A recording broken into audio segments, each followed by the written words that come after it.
Hi friends, cook and ക്രാഫ്റ്റിൻ്റെ പുതിയൊരു വീഡിയോയിലേക്കും കൂടി എല്ലാവർക്കും സ്വാഗതം. ഞാൻ ഷിബിത സജീവ്. കുറച്ച് വെജിറ്റബിൾസൊക്കെ ചേർത്ത് വളരെ ഈസി ആയിട്ട് ഉണ്ടാക്കാൻ പറ്റിയിട്ടുള്ള ഒരു സ്നാക്സിൻ്റെ റെസിപ്പി ആയിട്ടാണ് ഞാനിന്ന് വന്നിട്ടുള്ളത്. വീഡിയോയിലേക്ക് പോണതിന് മുന്നേ ഈ ചാനൽ ആദ്യമായിട്ട് കാണുന്നവരുണ്ടെങ്കിൽ താഴെയുള്ള സബ്സ്ക്രൈബ് ബട്ടൺ പ്രസ് ചെയ്യാൻ മറക്കരുത്.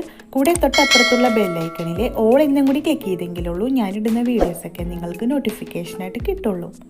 ഇനി നമുക്ക് വീഡിയോയിലേക്ക് പോവാം. ഈ ഒരു സ്നാക്സ് ഉണ്ടാക്കാനായിട്ട് നമുക്ക് ആദ്യം തന്നെ ഒരു പാത്രത്തിലേക്ക് 1/4 കപ്പ് മൈദ ഇട്ട് കൊടുക്കാം.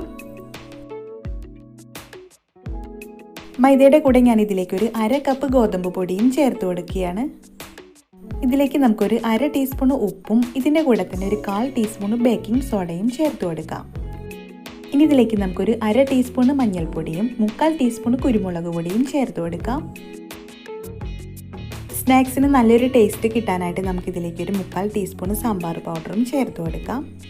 ഇനി ഇതെല്ലാം ഒന്ന് നന്നായി മിക്സാക്കി എടുക്കാം.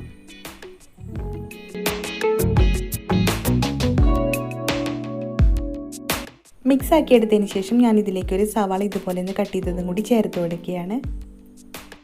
സവാളയുടെ കൂടെ കുറച്ച് കറിവേപ്പിലയും മല്ലിയിലയും ചെറുതായി കട്ട് ചെയ്തതും കൂടി ചേർത്ത് കൊടുക്കാം. ഇനി ഇതിലേക്ക് നമുക്കൊരു ചെറിയ കഷ്ണം ചേന ഇതുപോലെ ഒന്ന് ചെറുതായി കട്ട് ചെയ്തതും മീഡിയം വലുപ്പത്തിലുള്ള ഒരു വഴുതനങ്ങ ചെറുതായി കട്ട് ചെയ്തതും ചേർത്ത് കൊടുക്കാം. ഇതെല്ലാം ജസ്റ്റ് ഒന്ന് മിക്സാക്കി എടുത്തതിന് ശേഷം നമുക്കിതിലേക്ക് ആവശ്യത്തിനുള്ള വെള്ളം കൂടി ചേർത്ത് ഇതൊന്ന് കുഴച്ചെടുക്കണം.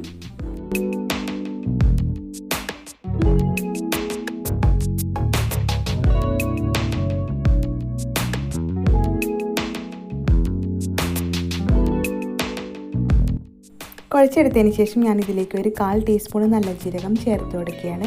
അതിനുശേഷം നമുക്കിതൊന്നും കൂടി മിക്സാക്കി എടുക്കാം.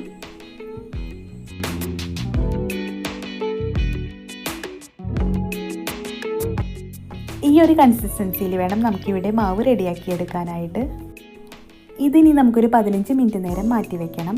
15 മിനിറ്റിന് ശേഷം നമുക്ക് സ്നാക്സ് ഉണ്ടാക്കാനായിട്ട് ഒരു പാനിൽ കുറച്ച് വെളിച്ചെണ്ണ ചൂടാക്കിയെടുക്കാം. എണ്ണ നല്ലപോലെ ചൂടായി വന്നാൽ നമുക്കിതിലേക്ക് മാവ് ഇതുപോലെ ഒന്ന് ഒഴിച്ചു കൊടുക്കാം.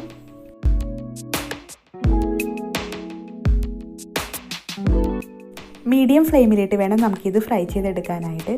ഒരു സൈഡായി വന്നാൽ നമുക്കിത് മറിച്ചിട്ട് കൊടുത്തും ഫ്രൈ ചെയ്തെടുക്കാം.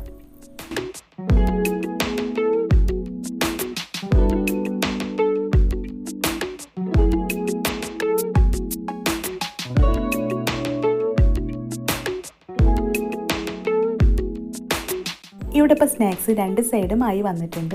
ഇതിന് നമുക്കൊരു പ്ലേറ്റിലേക്ക് മാറ്റാം. ഇതുപോലെ തന്നെ നമുക്ക് ബാക്കിയുള്ളതും കൂടെ ഉണ്ടാക്കിയെടുക്കാവുന്നതാണ്. കുട്ടികൾക്കെല്ലാം ഒരുപാട് ഇഷ്ടമാവുന്ന ഈ ഒരു സ്നാക്സ് എന്തായാലും വീട്ടിലൊന്ന് ഉണ്ടാക്കി നോക്കണം. എന്നിട്ട് അഭിപ്രായം അറിയിക്കാൻ മറക്കരുത്. ഒപ്പം ഷെയർ ചെയ്യാനും മറക്കരുത്. അടുത്ത നല്ലൊരു റെസിപ്പിയായിട്ട് വരുന്നവരെ ഇന്നിവിടെ പറഞ്ഞു പോകുന്നത് ഷിബിത സജീവ്. Thank you.